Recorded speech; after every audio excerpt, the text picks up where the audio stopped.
Hi, I'm Caleb Scharf, and I'm Director of Astrobiology at Columbia University in New York. And I'm really excited to be invited to participate in this 100th anniversary of the Great Debate. So the question is, how will extraterrestrial life first be discovered? Well, I like to think about this slightly differently with the question of, will we recognize life when we see it? Because to me, that is as important as the technique that will be successful for us, and it will actually help inform us what that technique is going to be. To think about this a little further, let me throw up the following graphic.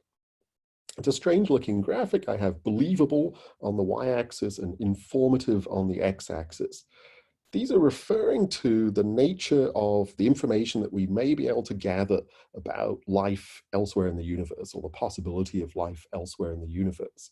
And to explain it further, let me start with an example of the solar system. So in the solar system, we can go to places like Mars. We can go to places in principle like Enceladus and Europa, the icy moons of the giant planets, in our quest to find evidence of life that is either there today and active, or life that has been there in the past. Now, our solar system is an incredible resource for searching for extraterrestrial life. But there are certain things about it that we have to be clear about. So for instance, I've plotted here that the data we might obtain about life in our solar system is high on the believable scale. So it's above the dashed line, it's high on the believable scale. And part of that is that we can go and we can confirm our discoveries.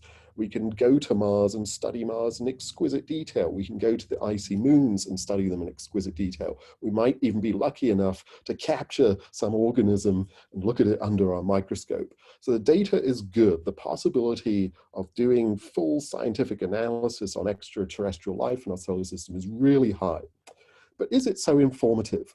On the grander scale, it's not clear it is as informative as other forms of extraterrestrial life. Maybe life in our solar system is all related. Or maybe what we'll learn is that just life in our solar system is somehow connected to certain unique qualities of our solar system. So it may not be as informative as we would hope. But if we move to worlds around other stars, exoplanets, for instance, I think it's easy to argue that that discovery, the discovery of evidence of life on planets around other stars, would be far more informative. It would tell us that life can spring up entirely independently of the one example we have here, and it would broaden the potential landscape for life. It would broaden the range of environments that we might find life on, and so on. But is the data as believable? It may be for a long time that our information about potential life on exoplanets is in the form of quite rudimentary data on so-called biosignatures. So for instance, sensing the chemical mixtures in the atmospheres of rocky planets that have temperate environments, all of which would be remarkable, but it may take us a long time to argue the case that what we're seeing is really due to the presence of life and not other phenomena, other natural processes. So I would rank this a little bit lower in the believability scale. But of course, at the other end, at the extreme in terms of informative data, would be technosignatures. So this is the modern terminology that we use to talk about SETI, the search for extraterrestrial intelligence. It could be radio signals, it could be laser beamed signals, it could be also structures and changes to the natural environment that have clearly been perpetrated by a sentient species, by cognition, by agency. So it could be a variety of strange phenomena that we see in otherwise normal astrophysical data of stars, of planets, and other things. But technosignatures, if we successfully identified some, would be remarkably informative. Perhaps the most informative evidence for life elsewhere in the universe. It would tell us about the level of sentience of life, its cognitive abilities, and so on. But as I've shown here, how believable would that data be? I think it's a very, very high bar for us to make that data believable.